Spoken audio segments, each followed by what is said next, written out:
All right, legal ethics of cyber war, two-part presentation. So we'll get into part one right now. Ethics is defined as a system of acceptable beliefs or accepted beliefs with which control behavior, especially such a system based on morals, whatever. And basically, if you really think about it, ethics is a philosophy. It's a system of logic. In this case, it's a system of morals and right, quote, behavior. And as it turns out, the law is also philosophy. The law is a logical recipe for what society has defined as acceptable or unacceptable behavior. It's highly subjective and can vary between cultures, businesses, or even individual upbringing. Many of the systems of ethics that are in place are of religious or cultural origin and may present completely different concepts of what is right and what is wrong. In the business world, we see repeated failures of ethics in the forms of one calamity after another being broadcast in the media. For example, we have in the 1980s with the Bhopal, India disaster, otherwise known as the Union Carbide disaster, which had a huge ethical component to it. If you're not familiar with it, you might want to look it up. It's a horrific case where those are dead bodies that had to be burned because they couldn't be buried because they were so poisoned. And if they were buried, the poison would have gotten to the ground. One of the more famous incidents from the last 20 years in the United States is the Enron scandal of 2001, in which the company conspired to hide billions of dollars in debt from its shareholders and eventually went bankrupt. It resulted in the Sarbanes-Oxley Act of 2002, which was in a large extent due to the Enron scandal, and actually specifies that corporations must publish a code of ethics for their senior officers and disclose their reasons for not having one.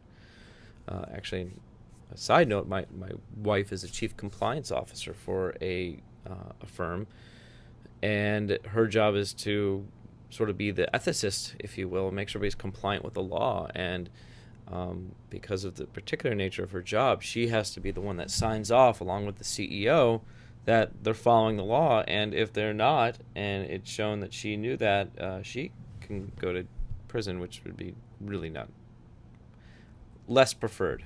Anyway, when considering activities that might be classified as cyber warfare, we also need to consider the ethics of the situation or situations. Cyber operations are a new dimension in warfare and do not have all the same attributes that traditional warfare does.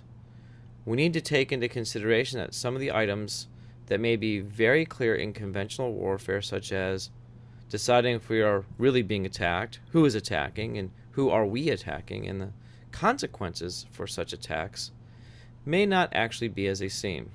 Additionally, in cyber warfare, the right, in both a legal and moral sense, to go to war may be a line not as cleanly drawn as we find in conventional warfare.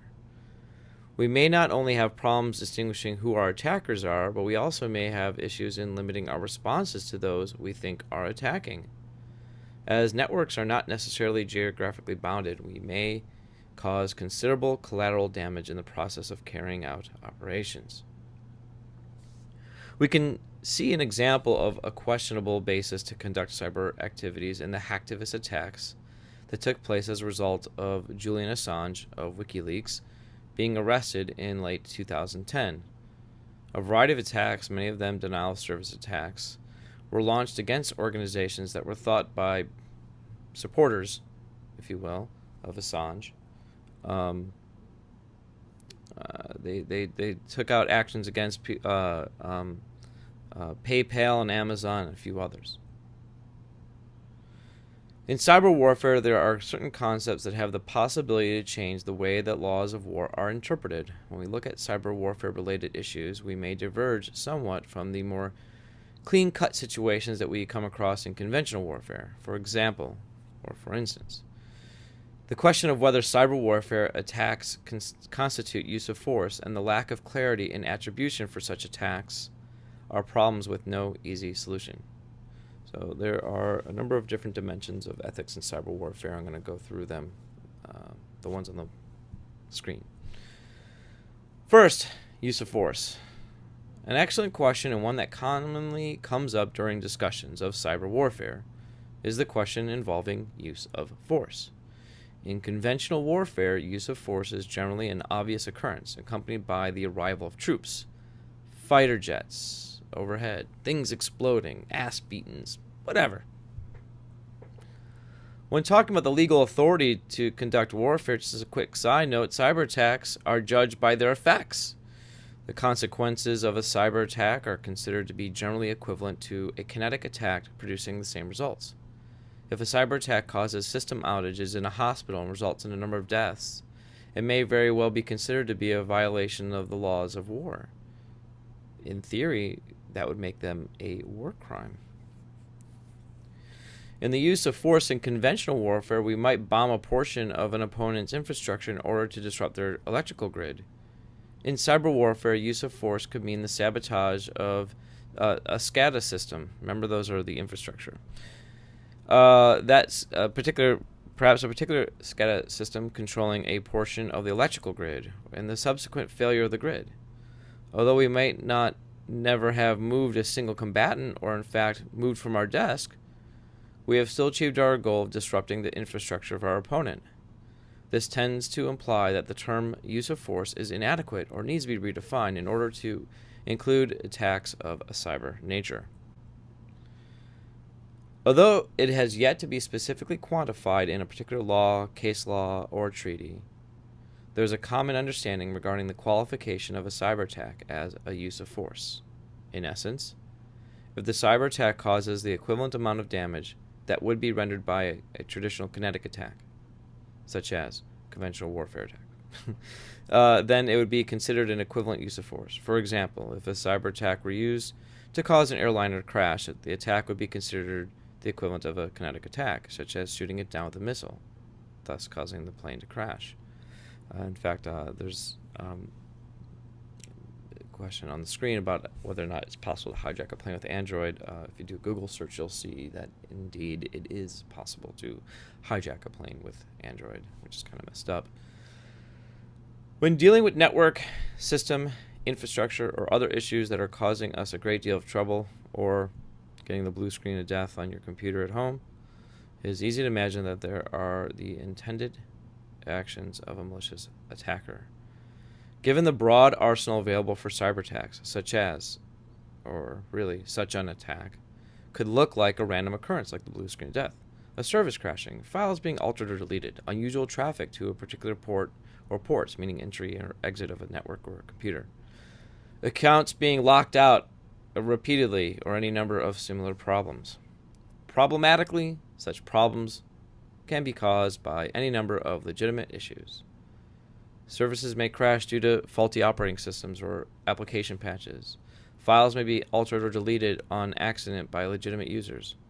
Unusual traffic to ports may be due to application configuration issues, and accounts may be locked out repeatedly due to login attempts by maintenance processes. Any number of such issues may appear to be an attack, and without taking the time or having the time to determine the actual intent of the attacker, quote unquote, we may jump to the wrong conclusion and take rash actions. Secrecy in warfare is absolutely desirable in certain aspects. We need to make sure that our plans regarding attacks, movements, troops, weapon systems, and so forth are not released to the public. This is necessary for tactical and strategic reasons. When attacks are carried out in conventional warfare, the need for secrecy regarding such activities typically evaporates.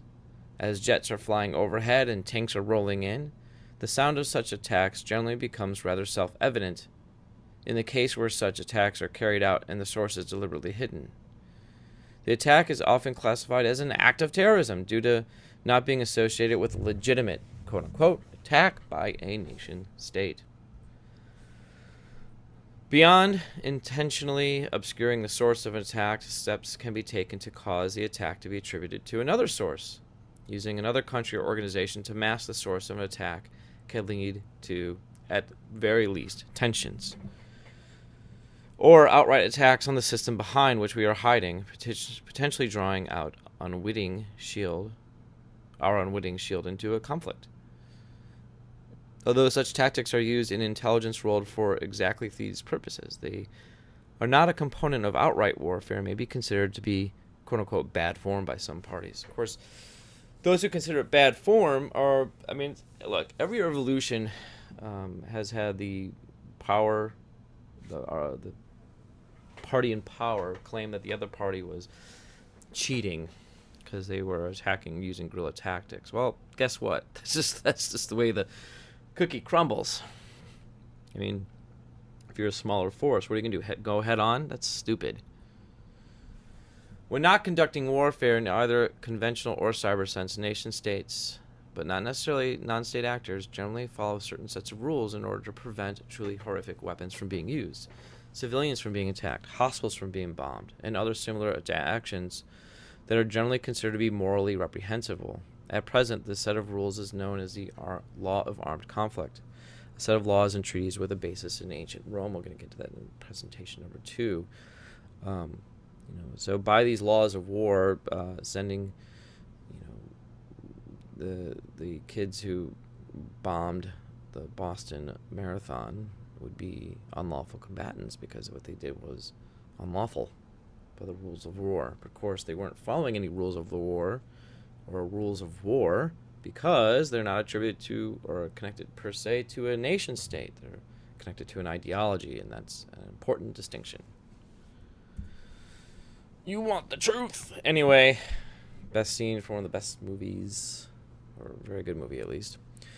Also, that's connected to military ethics about means ends, meaning do the ends justify the means, but it's a whole other conversation. Anyway, off to presentation part 2.